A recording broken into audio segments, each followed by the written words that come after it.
Good evening here, you two people. What is going on with you all tonight? Well, we are 15 minutes away from the new year, and I wanted to come to you with a video. I was thinking about the past and really trying to get to you how important love is when it comes to a mate. For me, and I will show you in the very near future what other men, and then I'll change it over to women, expect in an opposite mate situation. But for me, what I would expect in a woman would be somebody that is very loving and caring, nurturing,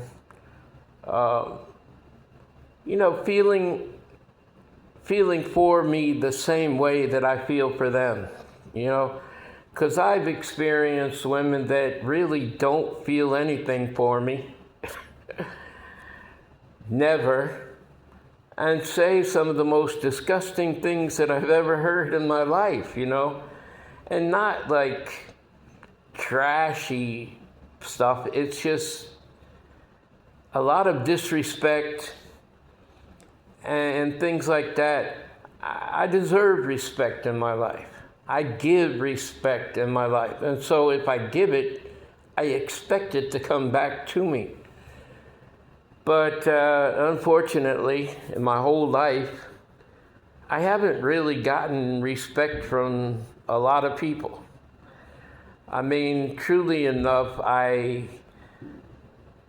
haven't been a perfect guy, but I haven't been a bad guy either. I mean, it still reigns true to this day and age that women like the bad boy, he's bad, and I don't know why,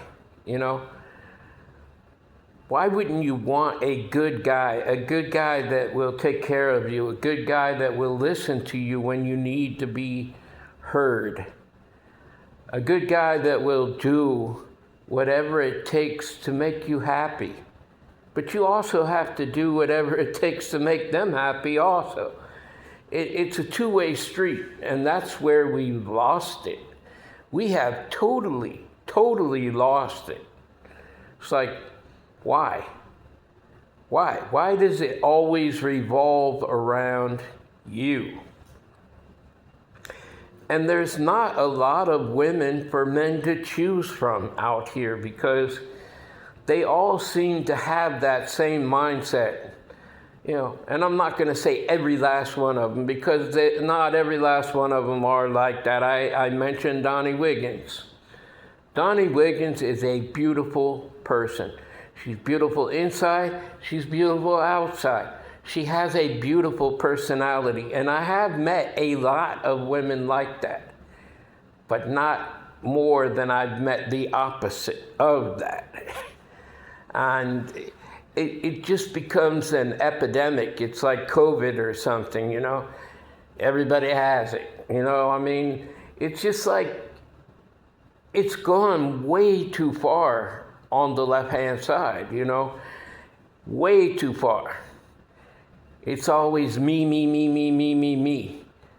And like I said, it should be a two-way street. You should be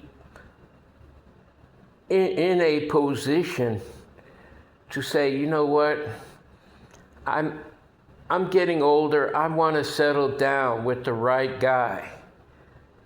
Not some guy that's going to treat me like dog poo and this and that. I want somebody that's going to, help me, treat me right, do the right things in the right moments, be special to me as I will be special to them. But people are just terrible. That's all I can say about it. They're terrible. And they use certain even verses in the Bible to change what my father had in mind when it came to a married couple. Now, I've talked about this before, but I will say it again. My dad, he was a general contractor. He owned a general contractor business. He had all these subcontractors, and he had a partner. His partner was married. His wife was beautiful, and he had 2 beautiful kids also, okay? And one day he just starts doing cocaine and that, and next thing you know, he's addicted to it. He left his wife, and he left and took $53,000, which was all the money they had in the construction company, and fled. He went out in the Midwest. He became a bouncer. I know my dad looked into it a little bit, and he was a thief, and he never did pay my dad back for any of it. You know, back in 1972, $53,000 added up to be like $1 million today. That's how money has changed so drastically in the last 50 years, okay? But, you know, my dad, he did his best and still didn't succeed with anything. And then he became majorly sick. He had polycystic kidney disorder, and he basically couldn't work. He still did things here and there, and then he became a car dealer, started buying and selling cars. And I would go to the auction with him because he didn't have a car carrier. So he'd buy a car, and I would drive his car back, and he would drive the other car, the new car, because he wanted to check it out mechanically wise and things like that. And he did his best, okay?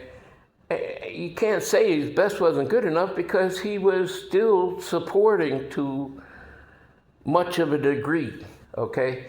And my parents were down in Florida at the time, and, you know, my dad, he still pined in there. He finally got a kidney transplant, which my father in third heaven did for him. That was a big blessing.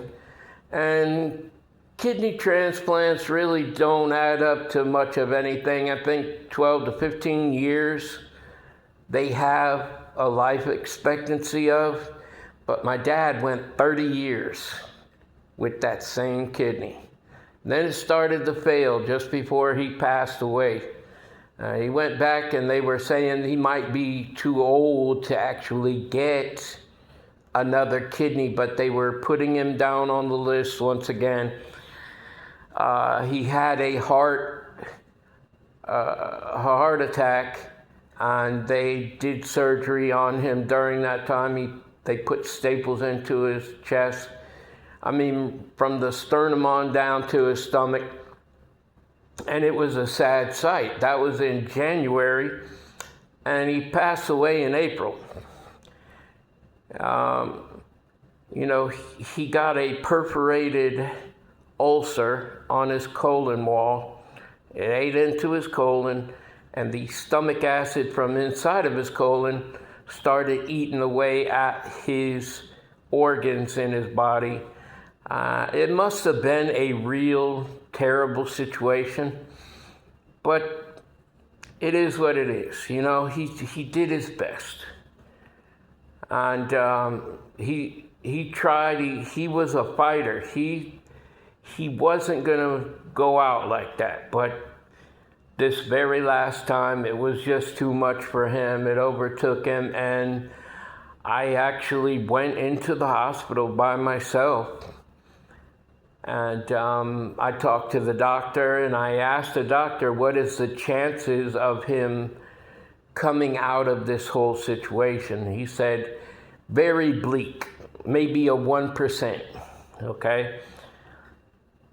So remembering back, my dad told all of us, I think, that he never wanted to live on a machine. So if he wasn't able to live without the machine, he didn't want to live. Just unplug the machine and let me go, because that truly is your time. Just because we have certain machines and medicines and things like that that can keep us alive, God still wants what he wants. And it was time to take him home. So they took him off the machine, and within 5 minutes after that, he passed away, okay? So that was already telling us that it was that time. I wish I could have my dad around now, but if he was alive now, he would be 84. It was time for him to go. He was only 66, but he did live longer than his siblings and his mom and his dad. My grandfather, my dad's dad, he passed away, I think, when he was 53. My uncle, his older brother, passed away at 54. And then his younger brother passed away when he was 36. So, they all passed away at an early age. My dad, he got into his 60s at least. He was almost 70. So, it was okay. It was his time to leave. And, it's all right. No problem. But my dad, he showed me a lot. And my mom showed me a lot more, because, like I said, she took over after my dad got sick. She went to work. She was only making $7.50 an hour, I think. But, back during that time, people were making, I think, minimum wage was like $3.25 an hour. Can you imagine that today? But my mom did what she could. She could have uprooted us and took us away and left my dad in the cold, but she didn't. And why didn't she? Because she loved my dad. But we have an epidemic in this day and time, and I am looking at not only helping homeless people, because I was once there, but helping people to understand what true love really is about. It starts with my father. If you choose my father, you will not do the things that people are doing today. I hear, and I told you I watch a lot of gold digger videos and things like that, but these girls are wild. They're like, oh no, I just want your bag. I don't care about you. They see this car, oh, well, you're not my type. And then after the guy goes to the car, they come running over. Wait. Why? Why is it like that today? Why are women so thirsty that they want to get something that they didn't earn? That part I do not understand, because we are all human beings on this planet. You should want to do for yourself. And then there's the others that say, well, I make a lot of money, but that's my money. Your money is my money, and my money is my money. How greedy and selfish is that? Reflect on that in your own light. Is that what my Father wants for you? And you can't call yourself a follower or a child of my Father if you believe the way that these women are doing. If you believe in that, you're totally wrong. And you take A lot of people take Bible verses out of context. You know, of course, if I am with the woman, I'm going to do my very best to make her happy, for sure. But she should also do the same back for me. You know, it's not a two-way street, it's a one-way street. You should be both equal. And that's what I was talking about as far as being equally yoked. You have to think, what if I was a man, you know?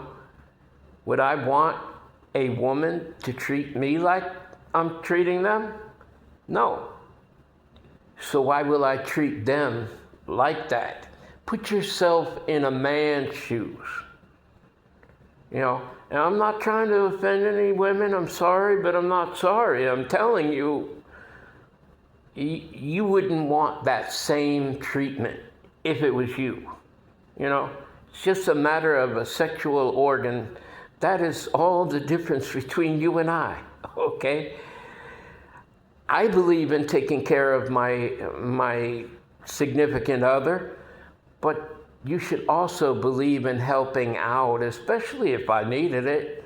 Like I said, there wasn't a long stretch of time ago that I was homeless. I'm living out on the street. Well, like I said, you know,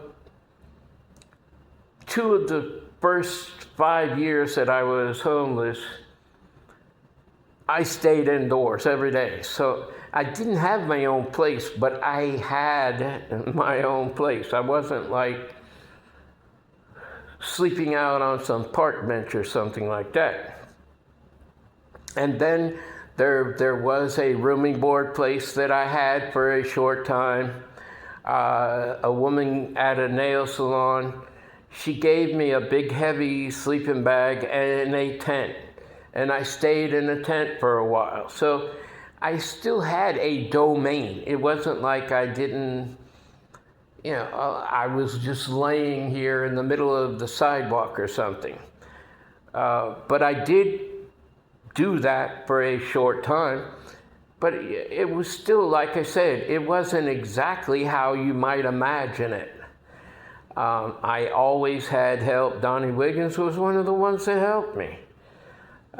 But there were many others, and it was daily. And I'm thankful to them, but I'm especially thankful to my father because they were told by my father to help me at a specific time. Like, I can remember sitting on a bench and I was like, I'm hungry, Father. I haven't eaten in a little while. Do you think you could come up with something that I could eat? Of course, he said even the birds he would feed. So this is no cap. Within 10 minutes, somebody would walk up with a plate. Hey, are you hungry? Yes, here you are. Or somebody would drive up and just hand me a plate. Or somebody at a business across the street would bring me a plate.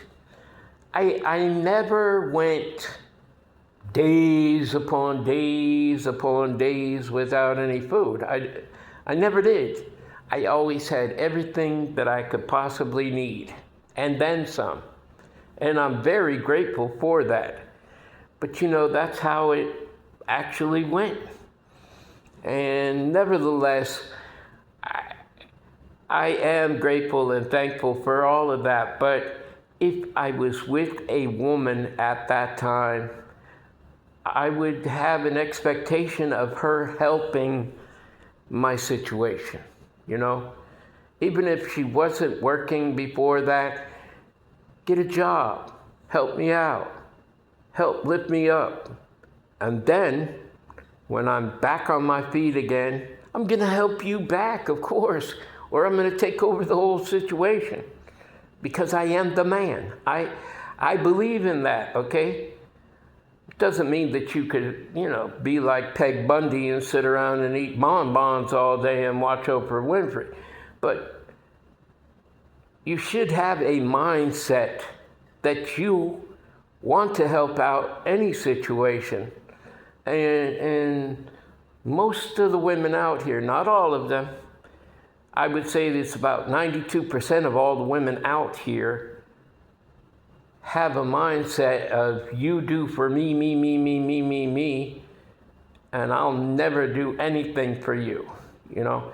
Even when it comes down to, like, say you're married, having sex, okay? I'm gonna give it to you when I want to give it to you. That's how women's mindsets are in this day. And like I said, I'm not trying to offend women or bring out something, because there is 8% women that are out here in this world that are really great women. I've met them. I know them, okay? But there's a huge percentage of people, women out here, that they want something and they don't want to do anything. And, you know, it's just terrible. It really is terrible. Anyways, I want you to know I love you. I love you right there. Love yourself. Love my Father God. And by all means, love each other, people. Until the next time, love, peace, and soul. Happy New Year!